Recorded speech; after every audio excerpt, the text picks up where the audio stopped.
Balik kiri. Gerak. Balik kanan. Gerak. 1, 2. Tahu tak asal lang ano? Tahu sa ban TV pero.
Feli. Iya,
Nah.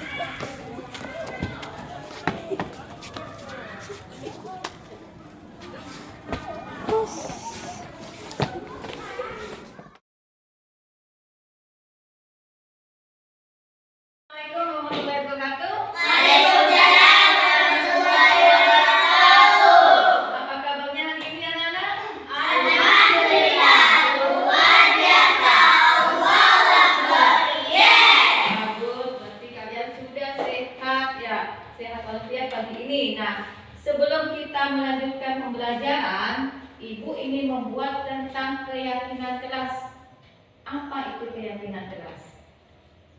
Mungkin ada yang tahu keyakinan kelas itu apa? Nggak ada? Ibu memberi pemahaman sedikit. Keyakinan kelas itu tentang kesepakatan yang kalian sepakati antara kalian dengan ibu. Lebih-lebih terutama untuk kalian sendiri yang berpihak pada murid, berarti untuk kalian sendiri. Ibu hanya menjembatani ya. Keyakinan kelas itu kalian agar kelas kalian menjadi tertib, aman, nyaman saat pelajaran. Nah, keyakinan kelas itu nanti kalian buat, kalian sepakati bersama apa yang kira-kira pantas untuk kalian terapkan di kelasnya, dan kalian harus menerapkan sehari-hari karena kalian sudah meyakini kelasnya kalian harus seperti ini.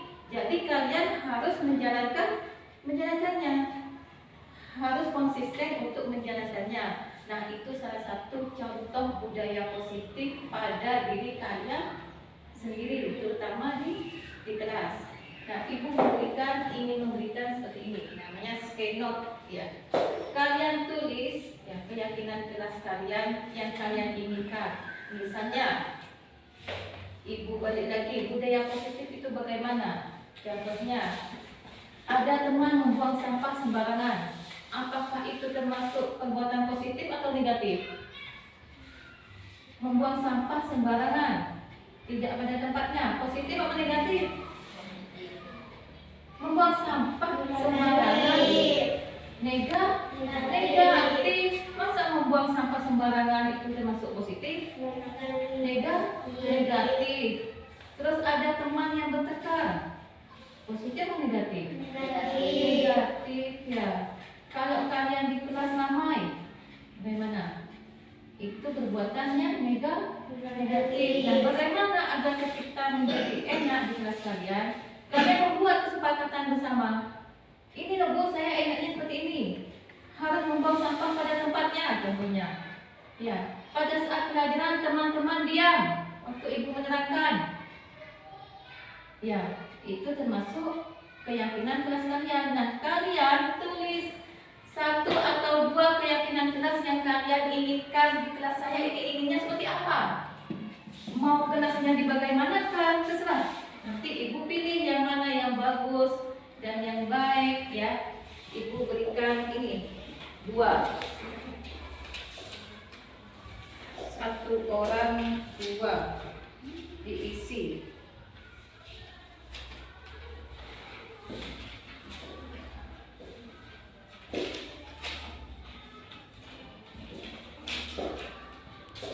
Langsung kalian tulis sesuai keinginan kalian bagaimana.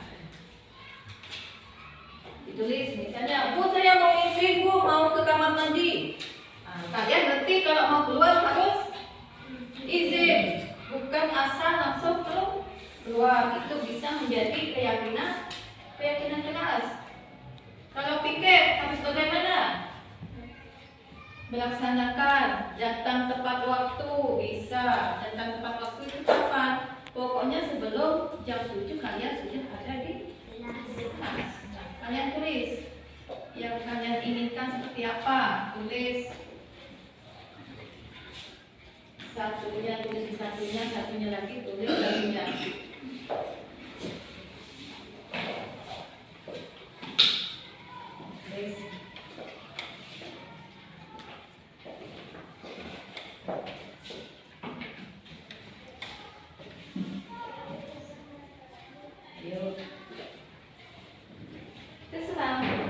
Terserah kalian mau bagaimana keyakinan kalian. nanti kalian harus apa yang kalian tulis harus dilaksanakan karena kalian sudah membuat sendiri, bukan dari ibu, sekarang dari kalian sendiri.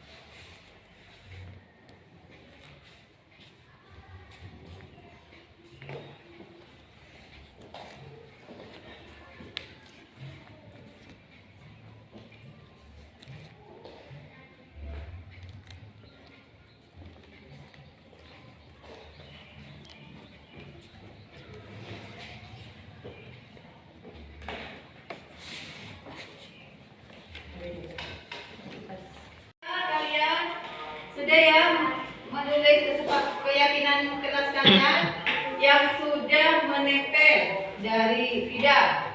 Diurut dari sini ya, misalnya Fida sama Amin nempel. Apa keyakinan kelasnya nempel di sini?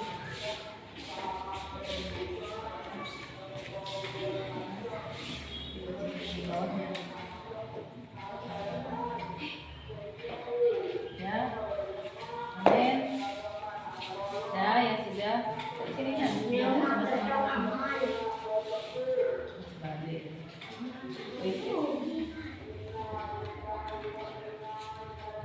Sekarang Isa sama Ita. Oke. Oke, sini.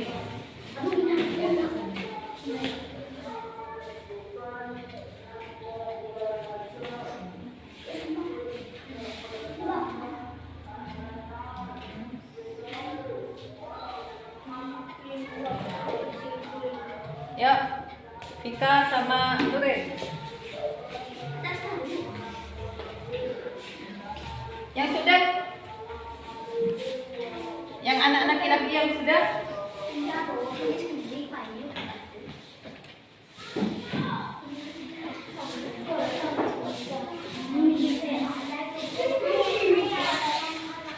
Yuk, sama.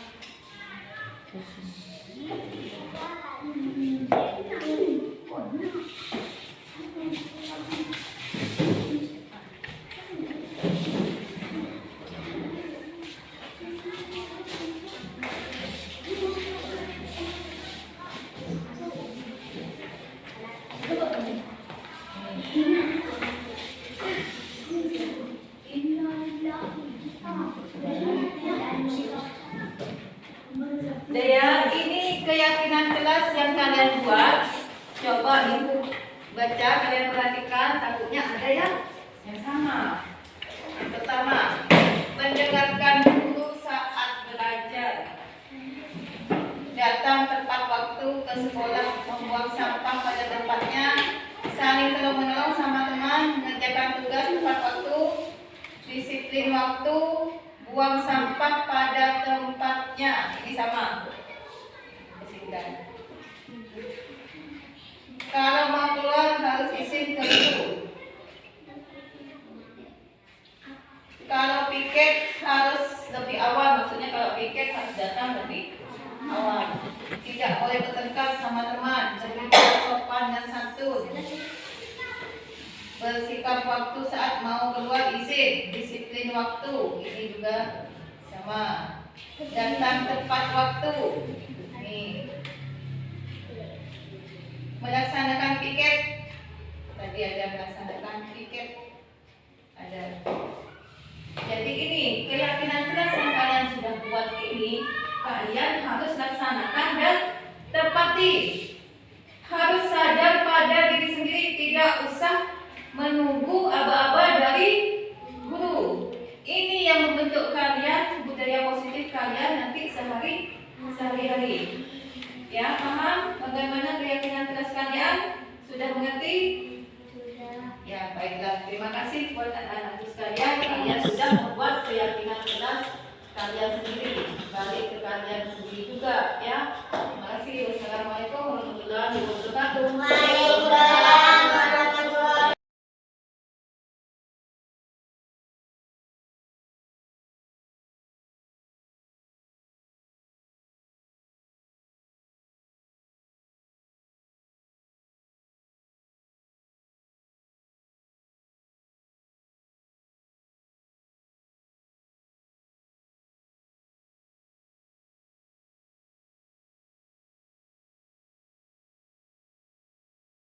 warahmatullahi wabarakatuh. Waalaikumsalam.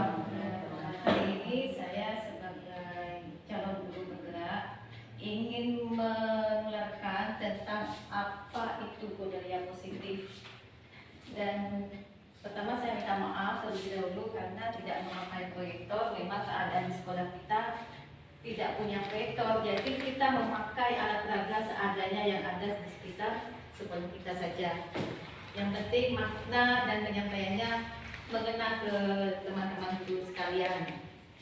Nah, pertama kita melihat apa itu budaya positif. Sebelum masuk ke budaya positif, kita memahami dulu disiplin. Apa dari arti kata disiplin itu artinya apa? Menurut saya disiplin itu menaati segala sesuatu peraturan dengan penuh tanggung jawab.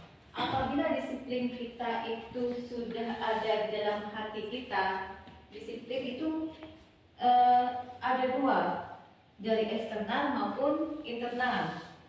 Eksternal itu contohnya misalnya disiplin karena faktor dari luar, itu eksternal. Seperti misalnya murid menaati peraturan itu pasti awalnya karena takut dimarahi oleh guru, takut dimarahi oleh orang tua, itu termasuk eksternal, masih tahap eksternal bukan internal. Kalau internal sudah mendasar dari diri kita, meskipun ada guru ataupun tidak ada guru, disiplin itu tetap berjalan. Kalau disiplin dari internal kita sudah berjalan dengan bagus, maka akan tercipta adanya budaya positif. Dan sebelumnya di sini ada tentang bertahan hidup.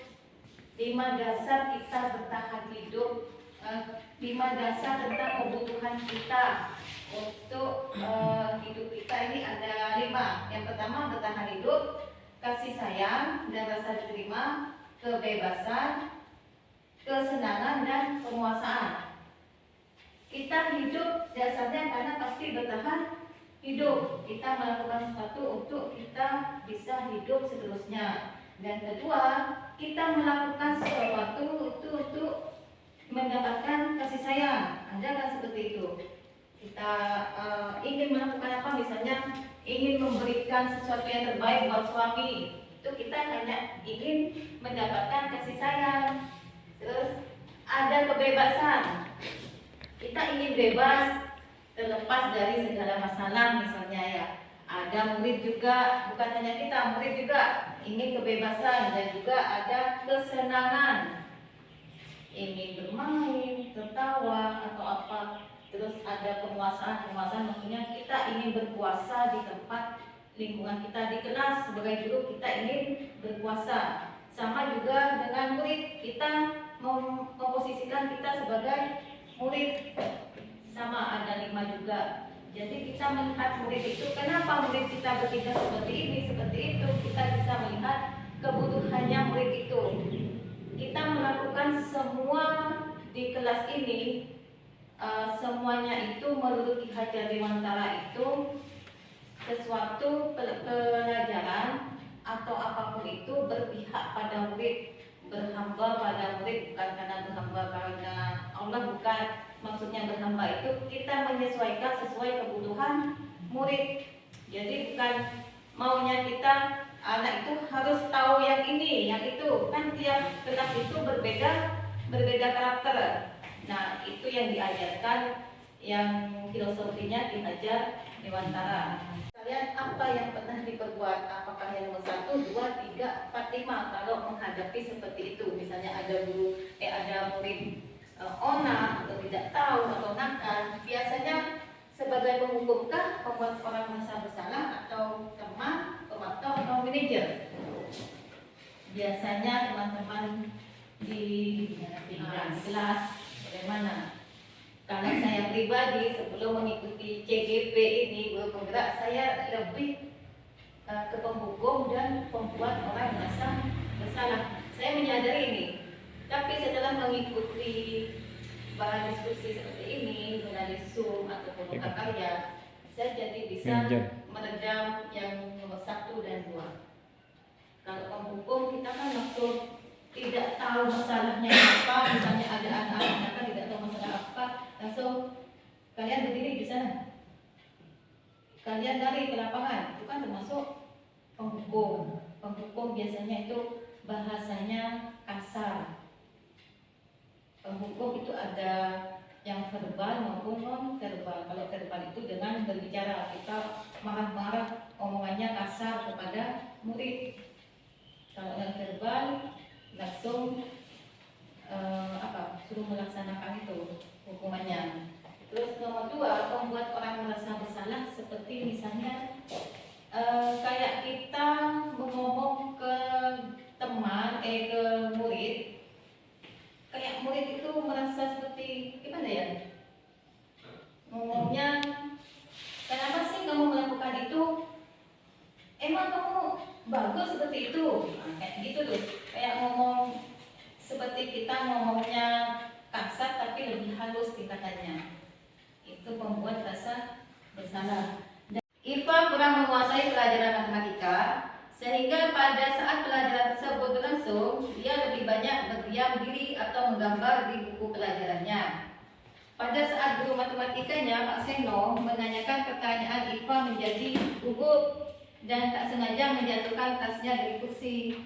Tiba-tiba menjadi gagap pada saat berupaya menjawab. Seluruh kelas pun tertawa melihat perilaku IPA yang bicara tergagap dan terkejut tersebut.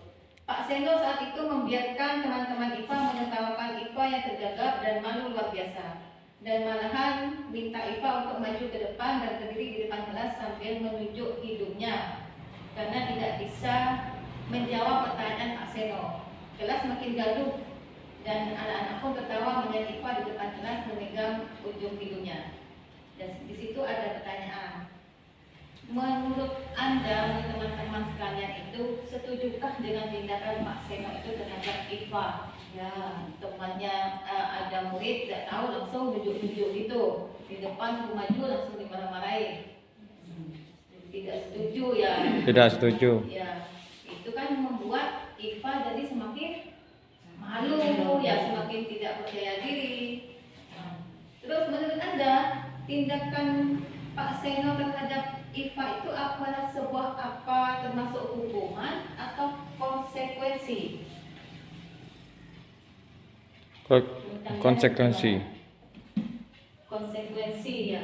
Kalau hukuman itu pasti memberi tindakan. Kalau konsekuensi ini IPA ya. IPA karena menggambar baru saja, karena menggambar tidak begitu mendengarkan penjelasan dan dia tidak tahu apa yang dibicarakan sama gurunya. Itu konsekuensi kalau murid tidak bisa menjawab. Ya. Nah, kita sebagai guru ada 5 posisi kontrol untuk menghadapi suatu masalah murid.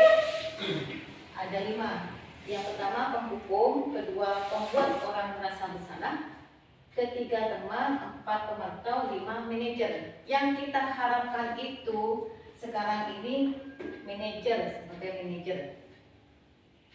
Kita, ayo dong anak-anak, jangan rame, ayo dong ikut capek. Nah itu kita seperti serasa teman, itu posisi kita sebagai teman. Masa sih kalian rame? Ayo diam. Kadang seperti kayak Pak Fendi itu. Dan ayo anak-anak, ayo sini, ayo. Aduh, kamu kok rame? Ya, itu seperti dianggap posisi kita sebagai teman. Kalau pemantau, itu kita hanya bisa memantau. Ya, seperti itu bahasanya memantau, melihat yang teman anak yang bertengkar kita melerai seperti itu pemantau. Sedangkan manajer itu tingkatannya lebih tinggi. Kita serasa seperti manajer bukan kayak kepala sekolah, enggak. Tapi kita memposisikan kita anak itu berbuat salah, itu bagaimana? Kita harus bertanya dulu kenapa dia melakukan itu, tanya dulu sebabnya, latar belakangnya kenapa, apa yang diyakini waktu keyakinan kelasnya bagaimana, dan kita memberikan hukuman, bukan hukuman ya baik besok kamu harus begini, nah itu enggak. Tapi kita memberikan hukuman kayak balik lagi ke murid itu sendiri. Jadi kamu sudah tahu ya keyakinan kelas ini seperti ini. Nah, kalau kamu berbuat salah lagi bagaimana? Dari anak yang nakal menjadi ke yang lebih baik, itu maksudnya kalau manajer. Dan cara untuk menerapkannya, ini kita melaksanakan sebagai manajer ada segitiga restitusi. Yang pertama itu menstabilkan identitas. Dan kedua, validasi tindakan yang salah. Dan ketiga, menanyakan keyakinan. Kita kalau di kelas kan sudah ada keyakinan kelas, kita sudah membuat keyakinan kelas. Nah, kalau murid nakal tidak balik lagi ke keyakinan kelas yang kalian buat bersama-sama itu apa? Nah, itu kita bisa ke sini. Tidak serta-merta kita langsung menghukum anak itu sekarang. Kita bertanya dulu, validasi tindakan yang salah. Misalnya, menstabilkan identitas ini baik, di sini ada baik. Bapak kira apa yang kamu lakukan sebenarnya juga pernah dilakukan orang lain. Bapak juga dulu pernah tidak bersungguh-sungguh dalam belajar. Namun tentunya kalau kita berbuat salah harus kita perbaiki. Kita bertanya, misalnya seperti kemarin kelas 5 dijaga oleh Pak Sambudi. Pak Sambudi melaporkan kepada guru kelas 5-nya, kemarin Bu ini rame-rame, yang anak ini rame. Saya bertanya, bukan langsung menghukum anak ini si A. Kemarin kamu rame, ayo berdiri sini. Tidak, saya bertanya langsung, apa benar kemarin yang diucapkan oleh Pak Sambudi ini kalian rame?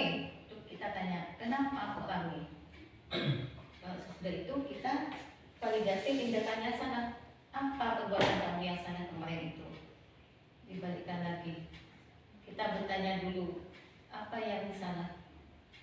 Keyakinan kelas yang kamu bikin, yang buat apa? Kesalahannya letaknya di keyakinan kelas yang mana? Sudah itu kita tanyakan lagi, menanyakan keyakinan kan barusan. Ya Bu, saya salah keyakinan kelas yang nomor 3 saya. Tanya, bagaimana komitmen kamu untuk tidak berbuat seperti itu lagi? Apakah kamu akan memperbaikinya dengan cara apa? Kita bertanya seperti itu. Ini kita memakai segitiga restitusi, dan di situ punya Bapak Ibu itu ada contoh-contoh kasus. Kita ambil kasus 2 saja. Karena di kasus 1 ada yang nggak ada ya, kasus 2. Ini mau dibaca. Nah, kasus 2 itu Sabrina itu bangun terlambat dan terburu-buru sampai di sekolah. Dia akhirnya sampai di pintu gerbang. Nah, Sabrina di depan kelas langsung ada Bapak Lukman. Tapi Sabrina menjelaskan kenapa dia tidak memakai sepatu hitam, karena dia terburu-buru dan salah mengenakan sepatu. Nah, terus Sabrina intinya itu di sini Sabrina meminta maaf berkali-kali, tapi Pak Lukman tetap menghukumnya. Nah, di sini ditanyakan sikap posisi apakah yang diambil oleh Pak Lukman. Posisi ini maksudnya ini yang diambil oleh Pak Lukman, kira-kira itu posisi apa? Ada Sabrina sudah meminta maaf, tapi Pak Lukman langsung menghukumnya. Jadi posisi yang dilakukan oleh Pak Lukman itu sebagai penghukum, ya kan? Dia tidak menanyakan alasannya kenapa Sabrina memakai sepatu coklat. Nah, bila Bapak Lukman mengambil posisi seorang manajer, apa yang akan ditanyakan oleh Sabrina?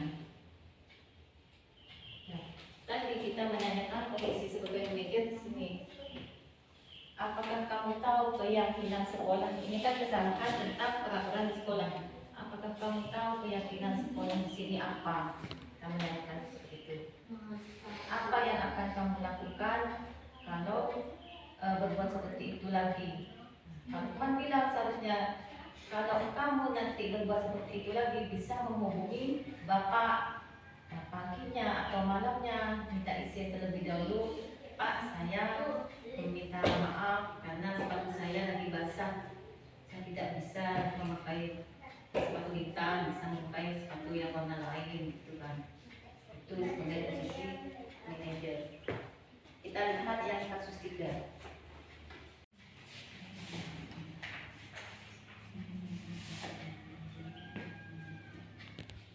Dan di sini ini ada Ibu Dani ya menegur Fajar.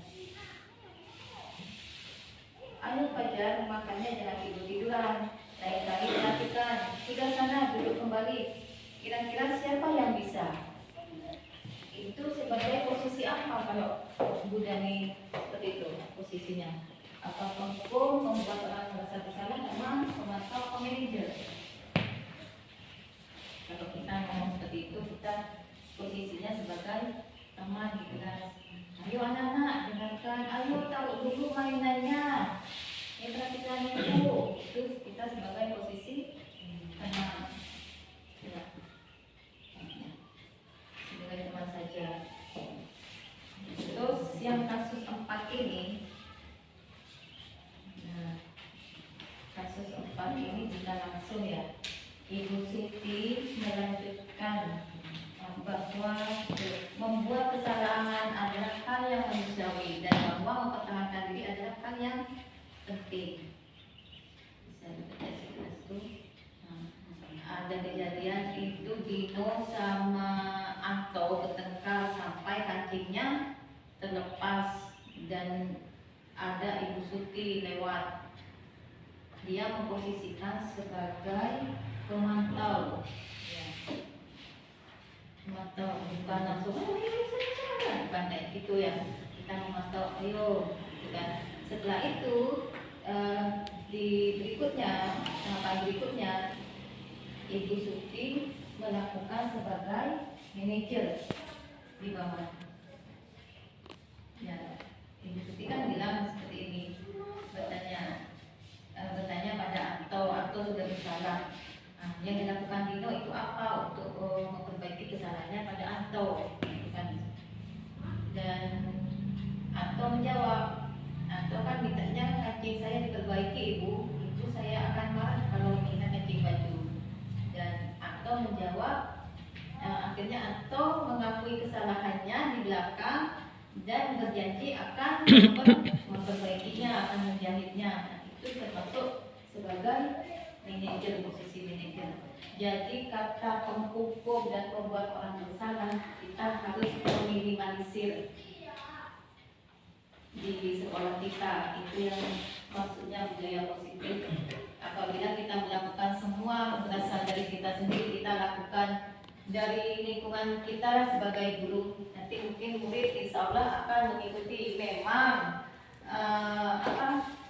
prosesnya itu lama, tidak langsung kita memposisikan sebagai pemantau manajer langsung anak-anak langsung diam, langsung baik, tapi tidak akan berulang, akan butuh proses mungkin bertahun-tahun, bisa saja bertahun-tahun. Tapi kita menerapkannya perlahan-lahan, kita ubah mindset kita sebagai guru yang menghukum maupun orang yang membuat merasa bersalah. Memang tiap orang kan punya masalah, tapi kalau sudah di kelas ataupun di sekolah kita fokus untuk mengajar, pikirannya kita fokus ke ini. Begitu. Mungkin yang ibu lain mungkin ada pendapat yang lain. Memang itu juga tidak mudah, kita melakukannya secara bertahap. Dan alhamdulillah tiap anak naik ke kelas 5 itu mulai ada perkembangan, meskipun yang tahun ajaran sekarang sedikit, mungkin yang tahun 2 tahun kemarin itu meningkat drastis, disiplinnya, sifatnya, perilakunya itu jadi berubah. Untuk tahapannya 3 3 bulan 4 bulan itu nanti akan kelihatan perubahannya, sikap-sikap yang arah ke lebih baik itu akan kelihatan. Dan kita memberikan contoh juga kepada anak, bukan hanya kita memberikan ilmu saja, kita memberikan contoh sikap dan perilaku maupun ucapan kita ke murid. Seperti itu. Di kelas itu memang seperti kalau di kelas 4 dan nanti kan ada seperti itu. Kebiasaan sebenarnya. Yang di kelas 4. Saya kan orang mengajar di kelas. Siapa saja yang jadi yang kerok di kelas itu, kita dekati anak itu.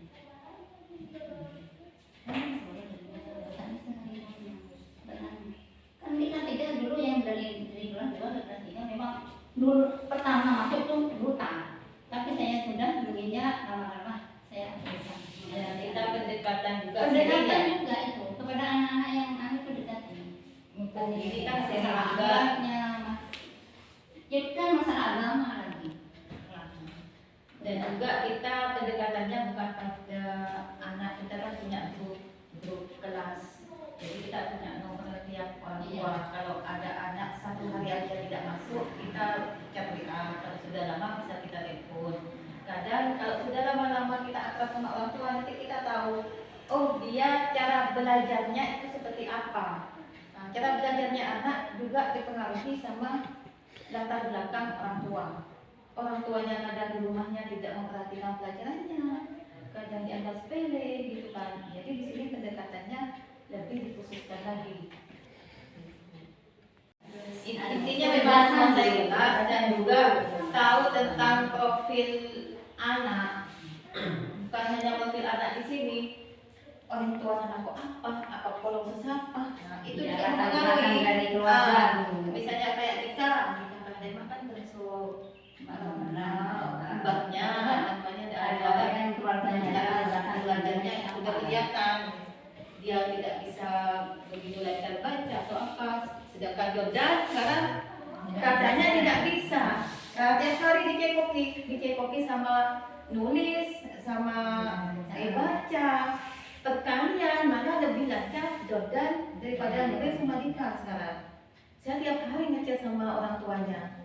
Bu, kadang orang tuanya laporan, kadang di grup ya, kami dia di grup, Bu ini sedang belajar, kadang di grup di dapuri saya, ini Bu sedang belajar perkalian, oh bagus, kita kasih motivasi orang tuanya kayak, oh gitu. Punya kepercayaan diri juga, orang tuanya punya kepercayaan pada gurunya itu juga, berguru. memang repot. Dan telur biologis juga. Dan anak muda juga Setiap kita nangis, kami itu repotnya kalau kami terus mempas orang tuanya tak percaya, tak percaya orang tuanya. Nah, itu kayak tadi kita anak-anak bisa rumahnya di mana, akan di rumah itu ada orang jadi kalau ada rentuan bodoh, kayaknya kan tidak seperti itu. Rentuan bodoh, boleh ibu itu.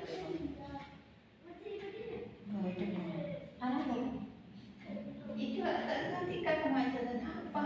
Kata tahu sekali. Ngeblank orangnya. Kan berbeda di rumah matematika. Oh, ada jelas.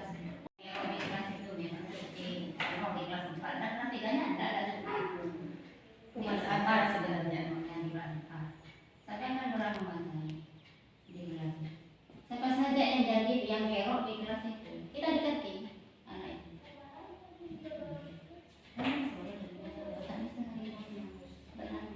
Kan kita tiga dulu yang dari kelas 2 ke kelas 3 memang dulu pertama masuk tuh brutal. Tapi saya sudah menginjak lama-lama saya bisa. Ya, kita pendekatan juga. Pendekatan juga itu kepada anak-anak yang kami pendekatan. Mumpung ini kan sering Masalah juga. agaknya, jadi kan masalah agama lagi. Dan juga kita pendekatannya bukan pada anak, kita kan punya grup kelas. Jadi kita punya nomor tiap orang tua. Iya. Kalau ada anak satu hari aja tidak masuk, kita chat WA. Kalau sudah lama bisa kita telepon.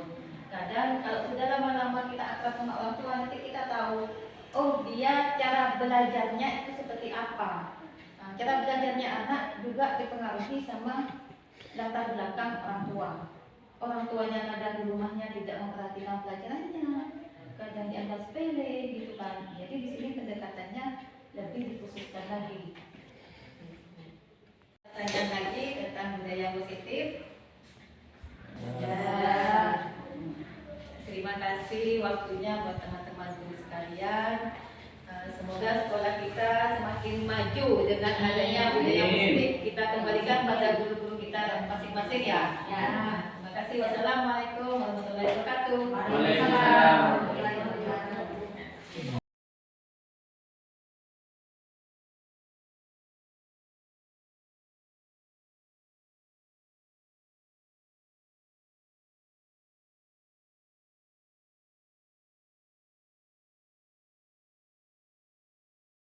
Saya sudah membuat keyakinan kelas sama teman-teman, jadi saya akan melakukannya. Membuat keyakinan kelas bersama teman-teman dan akan mematuhinya.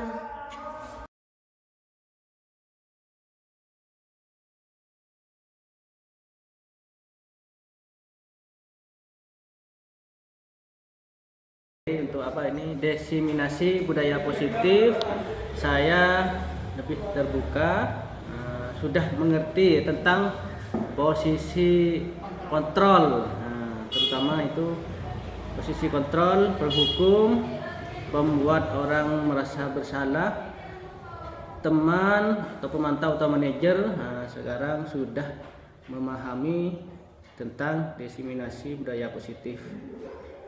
Dan untuk selanjutnya kita lebih belajar lagi dengan giat ya, lebih giat lagi ya.